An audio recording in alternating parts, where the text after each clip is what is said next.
Hello, I'm Krystall, and I had mono. And no, it's not monkey in Spanish. What is mono?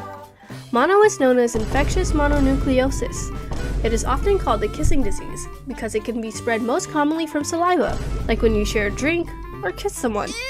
Obviously. You can also get mono from other bodily fluids like blood, semen during sexual contact, blood transfusions, and organ transplantations. So it could be an STD too. I'm not like that, so I probably got it from saliva. After the bodily fluid goes into your body, mono infects the epithelial cells in the salivary glands of the oral pharynx. Lymphocytes residing in the tonsils get exposed to the virus and then enter the bloodstream.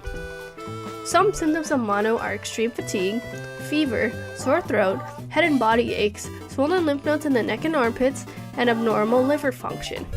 Mono affects the immune system by stimulating the production of white blood cells, especially lymphocytes. This causes inflammation in the lymph nodes, spleen, and liver, which can lead to the enlargement of these organs. That's why I had a big old bump on my neck. One of the most common symptoms of mono is fatigue. The body's response to a virus can lead to a decrease of energy levels and physical activity. When your body is fighting off an infection, your immune system releases cytokines, which are molecules that help mobilize and activate the immune system. These cytokines can also induce fatigue and make you feel slow and drowsy. What are some treatments for mono? There's no vaccine to protect against it, and there are no specific treatments for mono, as it is caused by a virus. But there are several things you can do to manage the symptoms and support your body's natural healing process. There are some treatments that can help alleviate the symptoms for mono. You can help protect yourself by not kissing or sharing food, drinks, or personal items like toothbrushes with people you know have mono. Over-the-counter pain relievers such as ibuprofen can help relieve symptoms for fever, headaches, and sore throat. These medicines work by blocking the production of prostaglandins, which are chemicals that causes pain, inflammation, and fever in the body. While these medicines can help alleviate symptoms of viral infections, it does not directly attack the virus itself or cure the infection. According to the CDC, 95% of adults aged 35 to 40 have been infected with mono. The CDC estimates that about 1 in 2 teenagers in the US have been infected with mono by the age of 18, and 1 in 4 will develop mono as a result. It is estimated that about 1 in 1,000 people in the US develop mono each year, which is the highest incidence occurring in adolescents and adults. In other parts of the world, the incidence of mono is generally lower, but it can still be a significant cause of illness in certain populations. While the exact number of people worldwide who are affected by mono is not known, it is a common viral illness that can cause significant symptoms and complications in some people. Mono is most common in people between the ages of 15 and 24, with about 5 to 10% of college students being diagnosed with mono each year. Mono is less common in children under the age of 10, as they have not developed the antibodies to fight the virus. Mono is more common in developed countries, where there are more people likely to delay the exposure to mono until their teenage or young adult years. Not all people in the world have equal access to over-the-counter medicines due to factors such as availability, affordability, regulatory issues, cultural or language barriers, and poor infrastructure.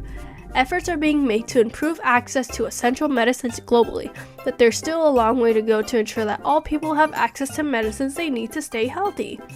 The symptoms of mono can vary from person to person, and some people may only have mild symptoms or no symptoms at all.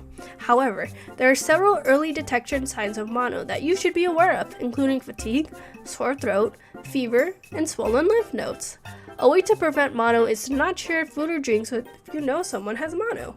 Avoid close contact with them until they are no longer contagious. Hey fellers, welcome back to my podcast today. We got a very special guest. We got a girl. She recently got diagnosed with mono, and I think that's really interesting. I want my listeners to, open their eyes and learn about the world of mono, the monkey. First off, how did you even get mono? October, November 2022, I had like a bump here.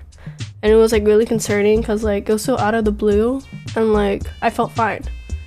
And then I got concerned. And then like a few days later, there's 2. And that really concerned me. And so I told my mom. And then like we went to the doctor. And then they were like, yeah, that's weird. We're gonna draw your blood, and then we're gonna get you an ultrasound. From the blood draw, they were like, you got an infection in your liver, and mono affects the liver. But I didn't know that. And then from the ultrasound, they ultrasound it, right?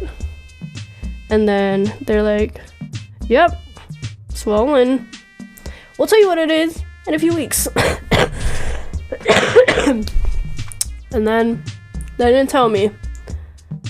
But then I found out like a few weeks ago when I went to the doctors to check up on it. And they're like, yep, that's mono. Then I put all the pieces together.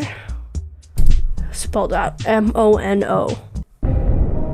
The same thing. I got bunions on my feet and I can't touch it. What other things have you learned from living with mono? I guess I should be careful about who I share my food and drinks with. I'm talking about you, Allison. Stop taking my food. Wish my wife would stop. Do you know where you got it from? Nope. I hope not, Jared. Probably from someone I shared like a drink with. That's interesting. Okay. Thank y'all for tuning in to my podcast. Now a word from HelloFresh.